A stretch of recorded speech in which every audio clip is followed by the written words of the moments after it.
Chapter 15, Confrontation. People speak sometimes about the bestial cruelty of man, but that is terribly unjust and offensive to beasts. No animal could ever be so cruel as a man, so artfully, so artistically cruel. Fyodor Dostoevsky. * 11 o'clock, November 17, 2015, XCOM Compound, Canterlot. It took more than a little amount effort for Matt to maintain his level breathing as he entered the operating room. The operating table was just as he might imagine it, though the sheer amount of electronics and monitoring equipment in the room seemed a bit out of place. The thick straps that were attached to the operating table did nothing to help with his anxiety.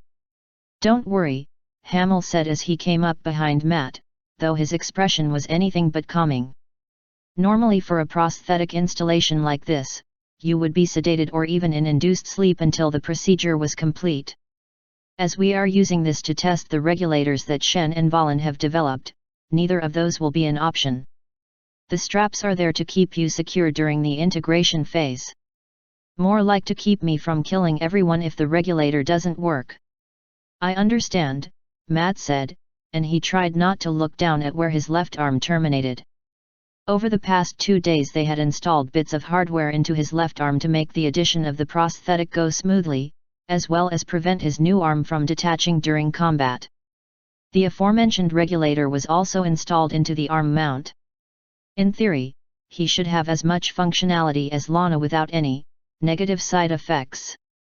One of the medical techs walked Matt over to the table and ordered him to lay down. All of his efforts went into maintaining his breathing as the straps were secured around his ankles, waist, right arm, and across his shoulders. "Just breathe in and out. These people are the experts in this field, so there's nothing to worry about." "Nothing to worry about at all, Captain Harris?" Hamill asked from outside Matt's field of view. "The prosthetic is being brought out now. When it is attached to the hardware in your body, it will begin to interface with your senses and you will feel some pain until that step is complete. Once that step is done, we'll run you through some basic tests to see if the regulator has any negative effects." "What precautions are there to prevent any negative effects from causing damage or injury to the people nearby?" Matt asked as he pointedly tried not to think about how close he had come to killing Lana. "Focus, breathe, breathe. We have a rule breaker ring set up around the operating table. If the worst case comes to pass, we can shut it down and tweak things before removing the lockdown." "Damn it, I can't object any more without sounding hysterical," Matt thought as his breathing finally stabilized. None of them realized just how bad this could turn out. Although, if they've thought far enough ahead to build a rule breaker ring for the operating table, then that's a bit of a relief. Who knows? Maybe there won't be any problems at all. Prosthetic integration will begin in 10 seconds. You may want to brace yourself, Captain. Matt had just enough time to take and release a long breath before it began. The dull ache from the phantom limb became excruciating pain from his shoulder all the way down to his non-existent fingertips. Every inch felt as though it was being cut, crushed, and burned simultaneously, and the animal part of Matt's mind struggled against the straps even as his more rational part of him tried to maintain his composure. And like a switch being flipped, the pain all but vanished and Matt slumped against the table. "Integration complete," Hamill reported from somewhere behind Matt. "You're now linked with the limb. You'll be a bit clumsy with it as your body was becoming accustomed to the lack of weight on that side of your body, plus you may need some practice grasping things since there's no tactile feedback either. For now though, we need to run our test and identify anything out of the ordinary. Captain, could you please move your index finger? Breathe in, breathe out," Matt told himself. "It's just a test, and they have safety measures in place. Plus this is a prosthetic limb, not psi gear. Nothing is going to go wrong. Breathe in, breathe out." He visualized the prosthetic limb that was now attached to his body and focused on the index finger. A cold sweat began to build on his brow as he expected that any minute he might. "Very good, Captain," Hamill reported. "Can you move the rest of your fingers for me in sequence?" "Excellent. How are you feeling? Some residual phantom pain is to be expected due to the nature of the injuries, but pain spikes or painful movement should be almost eliminated. The engineer walked over to Matt's left with a scanning device before finally undoing the straps. Power flow is optimal with no variation that I can detect. Try moving it around. Matt did as he was asked and slowly brought his left hand up in front of him. Like Lana's arm, it was a dark gray that lacked any sort of aesthetic features to it beyond the dark segmented pads that made up the palm and under each finger. He clenched his fist and the digits balled up easily without any of the mechanical sounds he had been expecting. The hand rotated and relaxed with an equal lack of noise, and Matt could only marvel at the construction, especially since he could not see a single mechanism that actually allowed the limb to move. I think we can chalk this up to a success, yes? Hamill asked as Matt began to rise from the table. Ideally I'd like to do a quick test of the limb without the regulator but... No, Matt stated as he fixed the engineer with his best "Are you insane, look?" Absolutely not. Perfectly understandable, I suppose. We've got smaller scale testing we can run with the less exotic gear, but I'm glad the prototype works.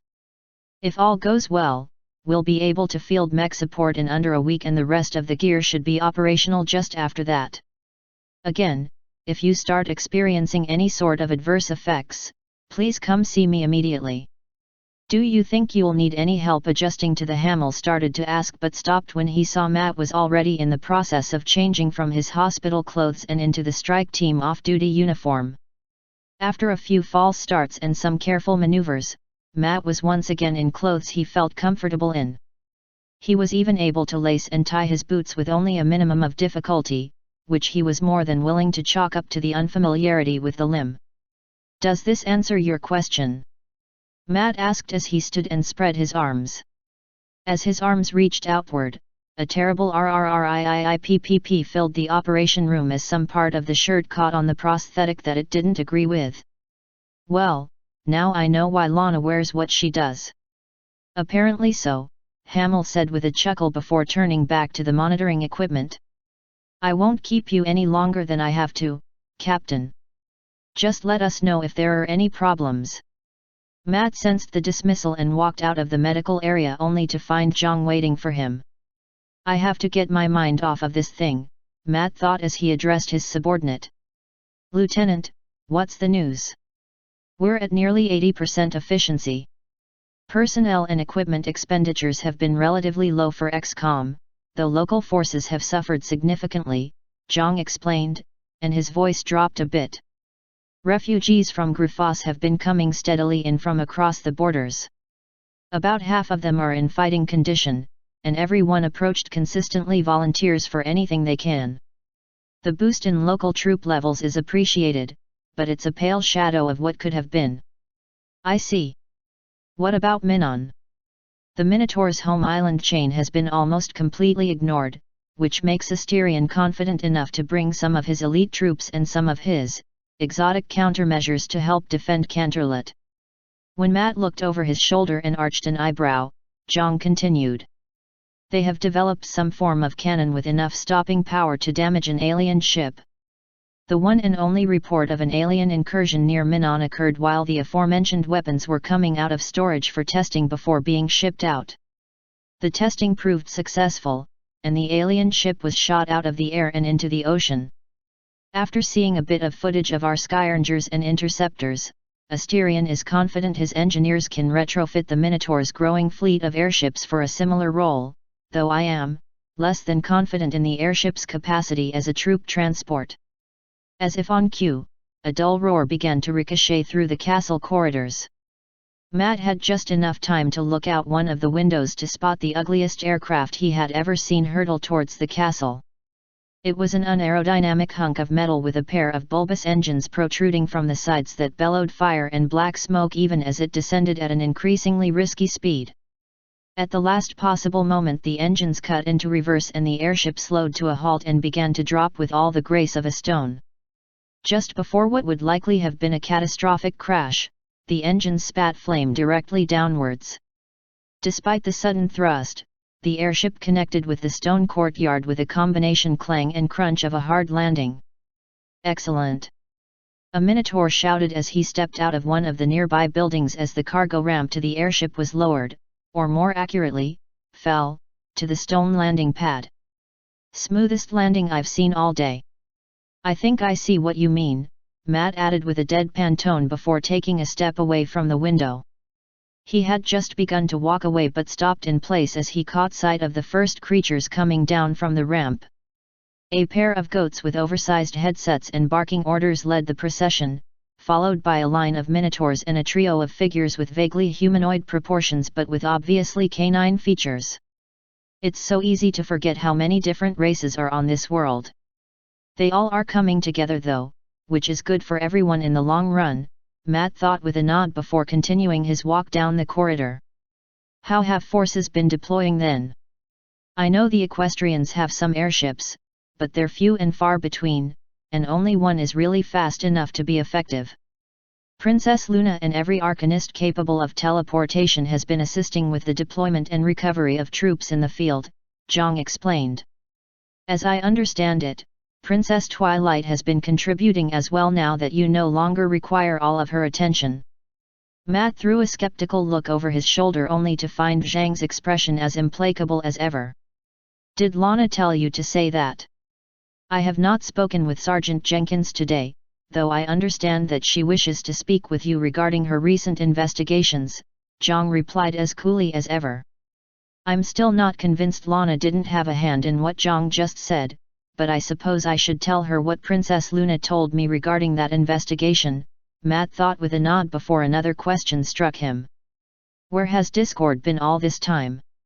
I would think he would be making a nuisance of himself, but I haven't heard anything. Zhang's voice dropped in volume, which prompted the pair to stop mid-step. Information is sparse, but from what I was able to gather, Discord has taken to occupying the chambers just outside of the room where Princess Celestia is being treated, and he remains there despite the equestrians' best efforts to dislodge him. The only consolation they have at this point is that he has not made any attempt to enter the princess's chamber since his return. Do the equestrians have any countermeasure that can work if he becomes hostile? Matt asked, and he sighed when Zhang shook his head. Well, nuts. One problem at a time then, he said as they resumed their walk. The pair passed the two human guards and their equestrian equivalents as they left the XCOM compound. To Matt's surprise, it wasn't Twilight waiting for them, but the unicorn known as Rarity. Captain Harris. She called out with a smile and a hoof wave to get his attention. If I could just get a moment of your time, I would greatly appreciate it. Matt gave Zhang a nod to dismiss him before walking over the unicorn. Let's see what I remember. Element of generosity, some sort of tailor and business owner.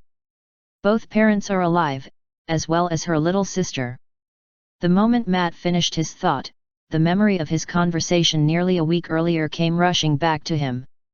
With that fresh on his mind, he couldn't help but notice that the unicorn in front of him was wearing nothing but a purple scarf that matched her mane. Damn it, Jenkins, I am going to get you for this. How can I help you, Miss Rarity? Oh, I suspect you'll be able to help me quite a bit, Captain, she said. To Matt's horror, something approaching a coy smile crossed her features as she batted her eyelashes at him. But first I must congratulate you on your speedy recovery. Any friend of Twilight is a friend of mine, and I find myself doubly in your debt as you and your compatriots saved many innocent lives, my younger sister and her friends included. I just wish the price hadn't been so high for you. Her gaze drifted to Matt's left hand before snapping up to his face almost instantly. Matt couldn't help but turn slightly to the left to obscure the bare prosthetic before he answered. The cost doesn't seem so great when losing lives is the other option, he answered truthfully. Is there anything else? I've come to ask a favor of you, Captain. I'm working on something in my spare time and you would be absolutely instrumental in assisting with it. Plus it would give you the opportunity to get out of that dreadful uniform. Rarity's growing smile was anything but comforting in Matt's eyes. Before he could make his excuses, Matt found the perfect scapegoat to dodge what was becoming an increasingly uncomfortable conversation. "I'm afraid I don't have much free time today, but I'm sure Sergeant Jenkins would be thrilled to help you," Matt said just loud enough for Lana to hear as she approached. "Matt, we have to talk. Now if possible," Lana said quietly after giving a polite nod to Rarity. The note of seriousness in her tone might have given Matt pause if he wasn't quite certain she had orchestrated the current situation. "I'm sure our conversation can wait, Lana. Right now Rarity needs your help," Matt explained with forced cheer and a tight smile. "Oh, that's splendid. The both of you would be simply perfect," Rarity said sincerely. "If two people are needed, then I'm certain I can find someone else to stand in for me," Matt said as he caught sight of the perfect victim. "Hey Finch. Remember that favor you owe me?" Matt, "I swear to God that I'm going to get you for foisting me off onto this marshmallow.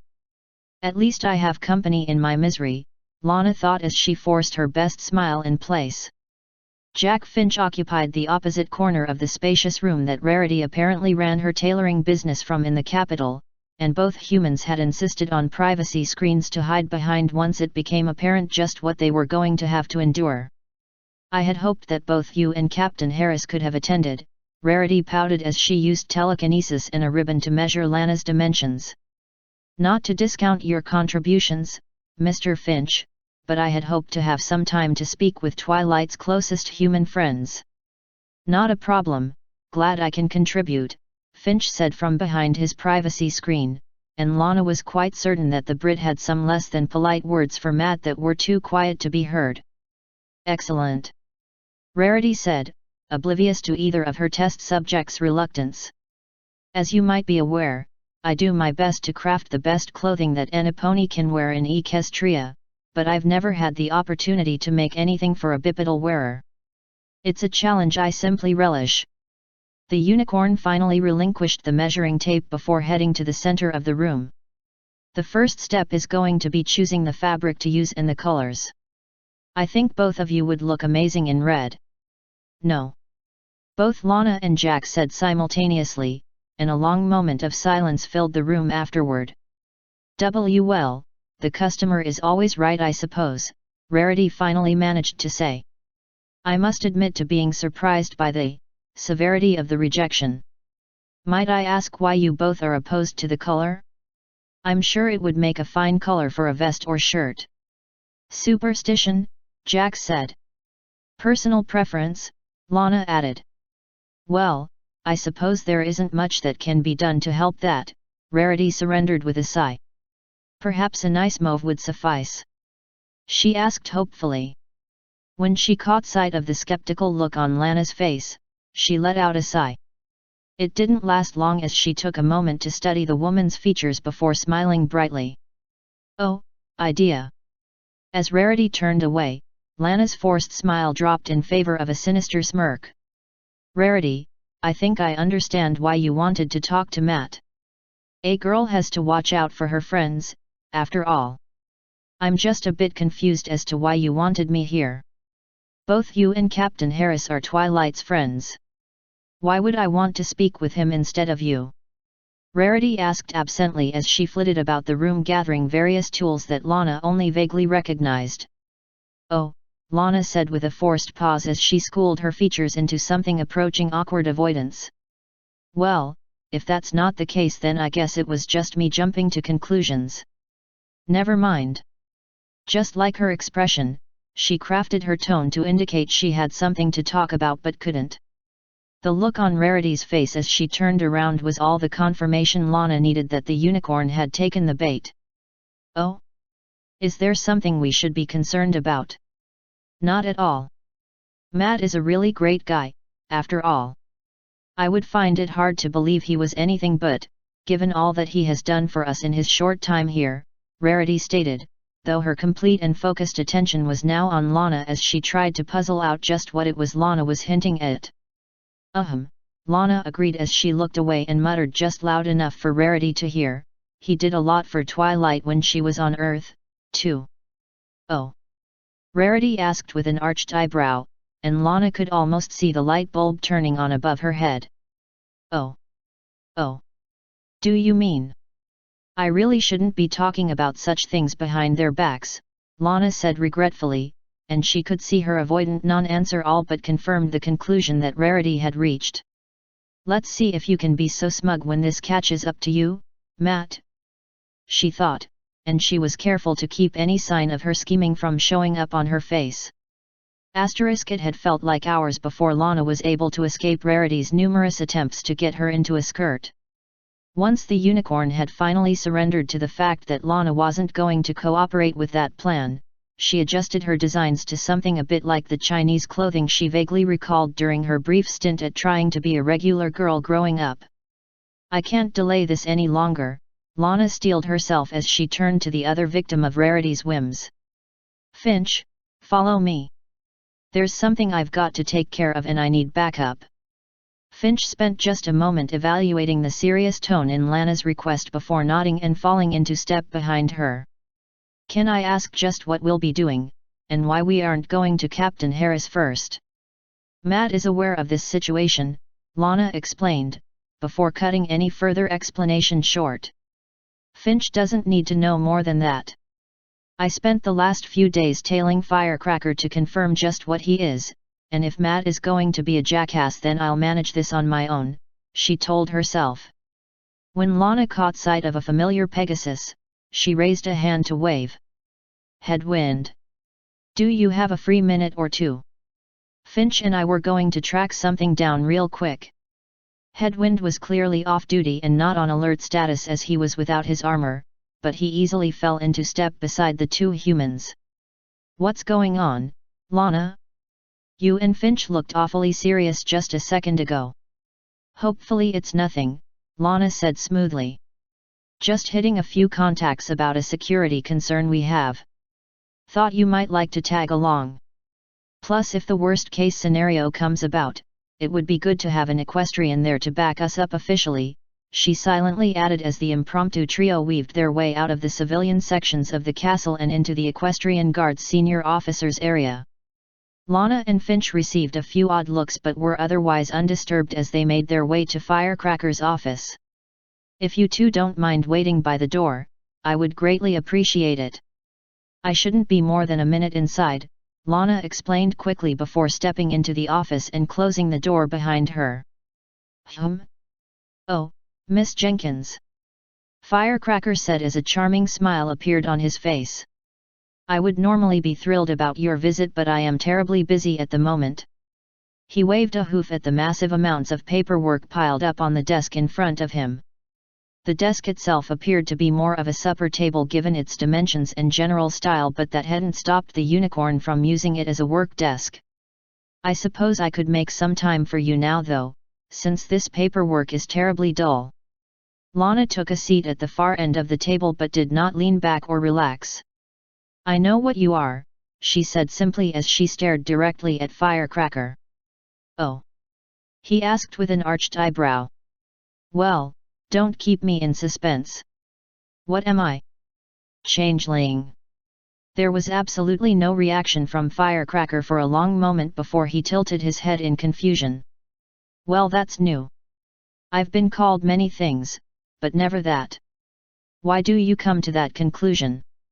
Your marks are artificial, they use a punctuation mark of a language that equestrian culture has never been exposed to, Lana explained levelly as she moved her legs slightly to launch herself out of her sitting position at a moment's notice as she continued to stare at the accused changeling. Firecracker's response was an unexpected burst of laughter. I suppose it's in your species' nature to be suspicious of others, and in that light I suppose my marks are rather odd. However, I can think of 2 mares right off the top of my head who live here in Canterlot that have cutie marks that are extremely similar to musical symbology from your world. His laughter died down and he fixed Lana with a good-natured smirk. Surely you have more evidence to make such an accusation. It took a significant amount of effort to resist the urge to swear or show signs of the doubt Lana was now experiencing. I had no idea that there were any marks like that, but that still doesn't explain what I've seen over the last few days. A week ago, a reporter with the same marks as you asked Matt and I several questions that no one should think to ask. I followed that reporter only for her to vanish one moment and for you to be in her place. Why is that?" Another moment of silence passed between the two, and Lana was just about to speak when Firecracker let out a long drawn-out sigh. "Well, nuts. I guess the jig is up then, isn't it? I guess I have only one option left then," he said as he pushed the paperwork to the side and hopped up onto the table itself. Lana tensed her legs and her left hand grabbed the side of her chair. She was reasonably confident she could hurl the piece of furniture to buy enough time to call for. "I'll just have to seduce you into silence," Firecracker finished with a smile as he sauntered his way across the table towards Lana. "What?" she thought, and all plans of self-defense or detaining him came screeching to a halt. Lana had been steeling herself for conflict and even bloodshed from this meeting, but the blunt statement of intent from Firecracker had completely derailed her train of thought. By the time she had recovered even a bit, her opponent had crossed half the length of the table, and she blurted out the first thing that came to mind. "You know I don't like guys, right? God damn it, Jenkins," she nearly added, and the seriousness of the confrontation was the only thing that prevented her from face-palming. "Oh? Well, I guess that explains a lot about your previous reactions. Still, did you really think something as trivial as that could stop me?" Firecracker asked with a small smirk and half-lidded eyes as his voice rose 2 octaves. To Lana's horror, a faint but noticeable green light traced its way around Firecracker's frame, and his barrel became a little more slender, his legs a little less muscled, and his face adopted the more feminine shape that Lana had learned to associate with the female equestrians. A moment later, Lana shot back as far as she could into her chair as she realized that Firecracker had almost crossed the entire table towards her. She desperately tried to regain her steel for the fight, but every look that the changeling gave her made Lana feel like a rabbit in the eyes of the wolf. That in turn sent Lana reeling back to the distant memories of her mom warning her that all boys were wolves and her dad screaming when he found out she had someone she loved. Lana had thought she was prepared for everything, but every move the changeling made was now doing sent chills down her spine and robbed her of her determination. Firecracker was now less than a body length away and the expression of hunger only intensified. And just then, the door to the office opened. "Lana, is this going to take?" Finch started to ask, until he noticed the scene before him. I think I'll come back later," he said before backing out of the doorway. "This isn't what it looks like," Lana blurted out as she bolted from the chair and into the hallway. "I disagree. This is exactly what it looks like," the now female Firecracker said from her place at the table, as she made no move to pursue her prey. Lana caught one last glimpse of the changeling waving cheerfully at her as the door closed. "We're leaving, now," Lana hissed, and both Headwind and Finch fell into step behind her. "I've got to see Captain Harris right now. And Finch, if you breathe a word of what you saw in there to Matt, I'm going to tell everyone about your Rule 34 collection back on Earth." The British man blanched and tried several times to speak but Headwind cut him off. "Wait, I don't get it. Who was that mare? She looked a lot like Firecracker. And what's Rule 34? "That was Firecracker," Lana stated simply as she turned the corner, only to leap backwards like a startled hare as the mare in question inexplicably appeared ahead of the group. "It's a bit confusing, I know," Firecracker said with a sigh and a forlorn look out the nearby window. "Dear mother was a bit of a broodmare and she had a hard time keeping our names straight. So all the foals that looked like me got the name Firecracker. As to what Rule 34 is..." She stopped and glanced back at the group only to find Lana had vanished. "Boo, I forgot she could do that. Oh well, the chase makes the catch that much sweeter," Firecracker finished as she began to trot down the corridor, leaving a thoroughly confused Headwind and Finch behind.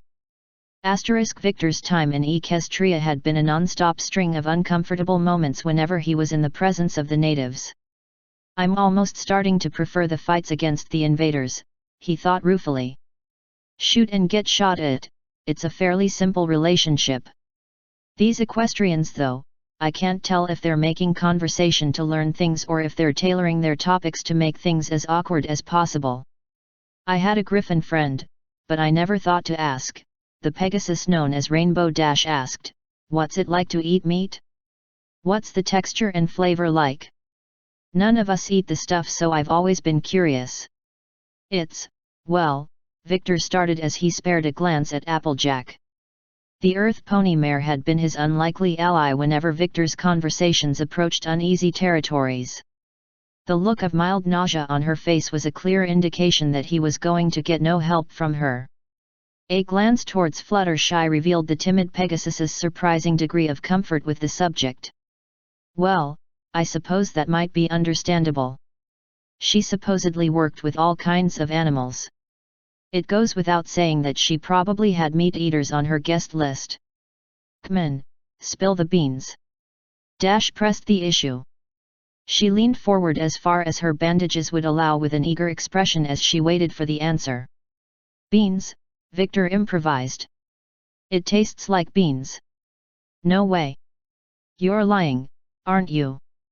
"AJ, he's lying, right?" Dash accused as she turned to the Earth Pony expectantly. "See, can we please change the subject?" Applejack said quickly, and her gaze wandered everywhere in the room except in Victor's direction. "Doesn't feel right to talk about this kinda thing." Victor was just about to offer his agreement when one of the unicorn nurses stepped into the room. Dash's disturbing conversation halted abruptly as the newcomer said, "I hate to interrupt, but would you girls mind coming with me for a moment? We've been getting a steady stream of refugees from the smaller communities out in the wilderness, and I have two little fillies who would be thrilled to talk to the element bearers. They've not had an easy time lately." The nurse's voice dropped as she finished her request. "That sounds like a great idea." Applejack agreed hastily as she stood and stretched before looking to a smiling Fluttershy and a skeptical Rainbow Dash. "C'mon, RD, don't look like that. Since when have you passed on a chance to talk to your fans?" A small amount of pride and bravado entered the chromatic-maned Pegasus's gaze as she stood also. "Well, I suppose I can't argue with that. You want to help, Flutters." When the other Pegasus nodded and joined the other element bearers, Dash turned back to Victor and fixed him with a good-natured glare. "Don't think I've forgotten about this. You'll answer the question one way or another." "I'll keep that in mind," Victor said uneasily as he also stood to follow the mares out of the room. The trio followed the nurse out of the more private wing of the castle's medical center towards one of the public areas where a great deal of species came and went for less serious medical treatment. Victor thought to return to the barracks, but he was still feeling a bit of high spirits from his conversations with the element bearers, disturbing conversations notwithstanding. "I suppose I could tag along and see if there's anything I could do to help," he thought as he swerved to follow in the wake of the mares.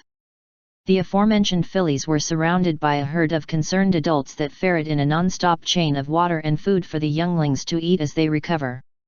The wall of bodies opened to admit the three element bearers, and the two fillies' eyes lit up when they caught sight of the trio. It's.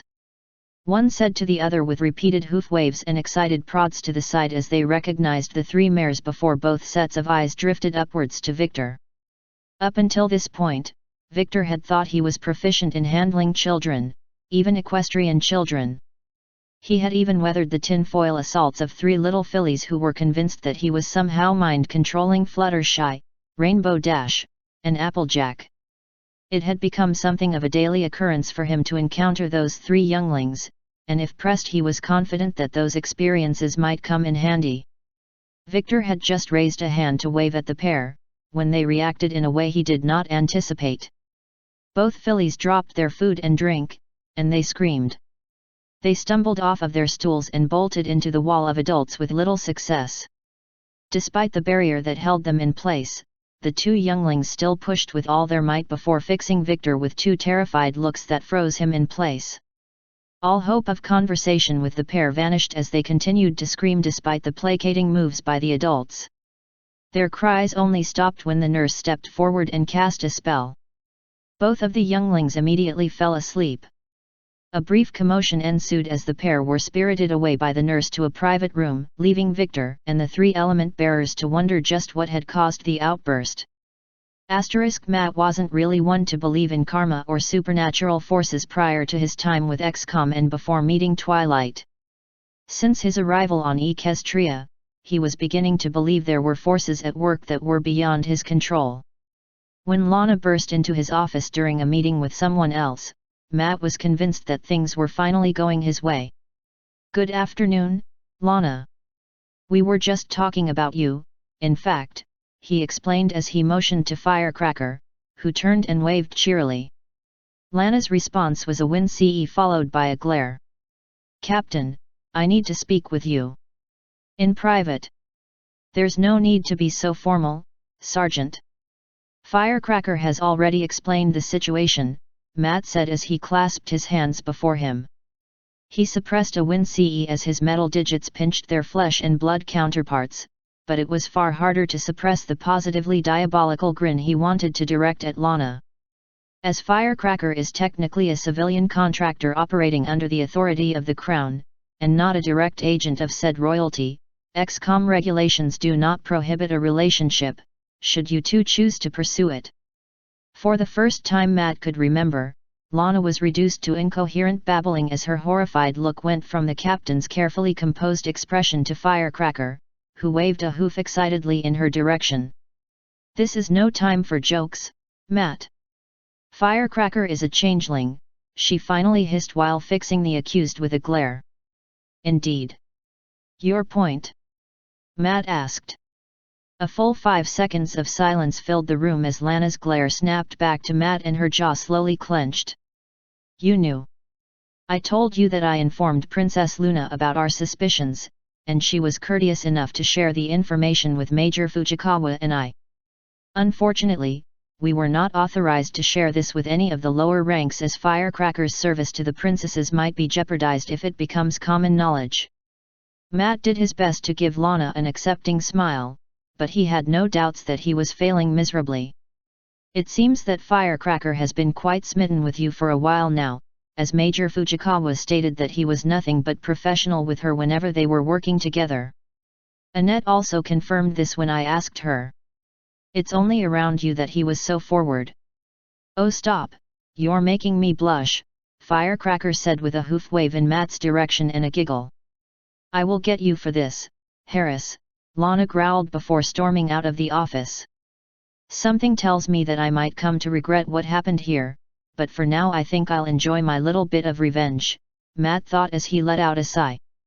He turned to Firecracker and asked, "Was there anything else?" "That's all, Captain," Firecracker said before hopping out of the chair. "Once again I must apologize for the deception over the past few months. The princesses felt it was necessary and I'm inclined to agree." The changeling hesitated before saying, "Captain, if you feel I am prying then you'll have to forgive me." "Was Lana? No, never mind. It's not my place. Before you go, I suppose I did have one question for you," Matt said. "If you were the reporter asking questions last week, why would you risk your cover for something like that?" Firecracker smiled brightly as she replied, "Oh, I've been watching Princess Twilight flounder about whenever she tries to talk to you. I thought I could give her some advice if I knew a little bit more about you, but that didn't exactly pan out. Poor Twilight would probably get the wrong idea if I told her you solicited horse rides as a dating mechanism." Before Matt could even begin to form a response to that, the door opened to reveal a quartet of grim-faced equestrians in full armor with Major Fujikawa in tow. "Captain, Arcanist," she said, and the tension on her face immediately put Matt on edge. "Princess Luna requests our presence immediately. What's going on?" Matt couldn't help but wonder as he stood and exited his office. Firecracker fell into step beside the two humans and the group marched out of the human area of the castle. The equestrian guards had split up with 2 in front and 2 in back, and not a word was spoken between them. Matt spared a glance towards Fujikawa but a small shake of her head prevented him from asking any of the questions that were now eating away at him. The front guards took up positions in front of a pair of large double doors, which opened of their own accord to allow Matt, Fujikawa, and Firecracker to enter. Shining Armor, Steel Song, and Star Shot, the three equestrian guard captains, were already in attendance. As the impromptu group looked to each other, Princess Luna teleported into the center of the chamber. "Guards, seal the chamber until I call for you. No entry or exit shall be permitted. Any who attempt to do so, or attempt to eavesdrop on these proceedings, is to be detained immediately on the charge of treason," Luna said, and it would have taken a deaf person to miss the degree of steel in her voice. The guards nodded and the door closed as Luna turned towards her guard captains. "I only ask this of you with the greatest reluctance, but I will require you to submit to a guise of secrecy. What I have learned must not leave this room, and I cannot have any risk that the news will spread." "Guise? A magical compulsion not to share a secret? What in God's name could warrant that?" Matt wondered as he spared a glance towards Fujikawa. Their eyes met for just a moment and he caught just as much confusion from her. "Princess, we can also," Fujikawa started to offer, but Luna interrupted her. "No, Major, that will not be necessary. I have no doubts that you and your people are quite capable of keeping this secret." The words combined with the tone set off all kinds of warnings in Matt's mind. Another glance towards Fujikawa confirmed that she shared his apprehension. What is she talking about? Is it something she thinks we were hiding from her? That train of thought brought up an uncomfortably long list of possibilities. Did she find out what we do to the alien prisoners? Or what we nearly did to Twilight? What is she hinting at? Before Matt could question the princess's motivations any longer, the lights in the room dimmed as Luna stepped into the center of the room. "Over the past 2 weeks, I have been unable to reach the dreams of the ponies that live on the outskirts of Equestria in the smaller communities. At first I thought that the aliens had wiped those settlements out, but I have just learned that this is not the case," Luna explained, and she pointedly did not look at either Fujikawa or Matt. 2 young fillies, Swan Song and Bird Song, were recovered by one of our teams and brought back to Canterlot for treatment. Not long afterwards they needed to be sedated by the nursing staff, and I was able to determine what tormented them. A flash of light emanated from Luna's horn and the darkened room vanished from sight. "Mom, I'm tired," Swan Song said, and she struggled to muster enough energy to even look around their small village. Dozens of other ponies trudged along as though they carried some heavy weight around their hooves. Even the town itself seemed worn out, with dull shades replacing the once vibrant colors and decorations for the season. The unicorn beside Swan Song turned and tried her best to give a smile. "I know, sweetie. We're all tired, but we have to do this or things might get worse. Please try your best, okay?" The mare and foal merged into the flow of ponies as they entered the town square. The most prominent feature of the square was collectively known as the Tower. It was made completely out of metal and lacked any of the aesthetic appeal of pony-crafted architecture. Standing nearly 8 feet in height, it was all straight angles and black paint with a single orange stripe running down the middle of it, and a curious spinning device sat on top of the cursed thing. Every pony said it was cursed, and the curse kept them from using their magic. No pony could even get close to it without passing out due to fatigue. Even the air itself around the tower seemed stale and grey. "No." Matt heard Fujikawa whisper, and he could only agree with her statement as he realized what that tower meant. He followed the Major's gaze and clenched his jaw as the memory advanced and confirmed Matt's worst fear. The other feature of the square that was most noteworthy was the small raised platform next to Town Hall, and the creatures that now stood upon it. Mom had called them humans, and several more of them lined the outskirts of the town square. All of them wore dark-colored coats that stretched halfway down to the ground, and black metal tools rested in their hands. What Swan Song found most disturbing about the humans was what they wore on their faces. Tinted glasses against pale hairless skin gave them a skull-like appearance on most, while others hid their faces behind black and orange masks or scarves. "Your attention, please." An oddly accented voice called from the speaker's podium. "I have wonderful news for you all, but before I share it, I feel some introductions are in order. You may call me Vidi. The human who was speaking wore glasses like the others, but the clear frames made his appearance less menacing. The smile on his face might have been charming to Swan Song if Mom's fear of the situation weren't present. I am proud to report to you all that you are free from the tyranny that has ruled you for 1,000 years, Vidi said happily as one of the humans entered the stage and dropped a heavy sack beside him. For too long your people have been suppressed under the iron hoof of Celestia, and she has kept all of you from ascending to your rightful place. 3 weeks ago, she was struck down. You are all free to choose your own fate as a people, and I do hope you choose wisely. Even as a ripple of shocked whispers went through the crowd about Princess Celestia's fate, one of the humans untied the bag to reveal a badly beaten stallion with a shield and sun cutie mark. This is Captain Shield Flare, who was responsible for the princess's occupation forces in your area, Vidi said as he turned his smile to the stallion. Captain, are you going to stand in the way of progress and cling to the authority of your dead ruler? An angry glare was shot at Vidi before Shield Flare turned to the crowd and shouted, She lives. The princesses lead the resistance against the invaders from Canterlot. Take heart, it is. Crack.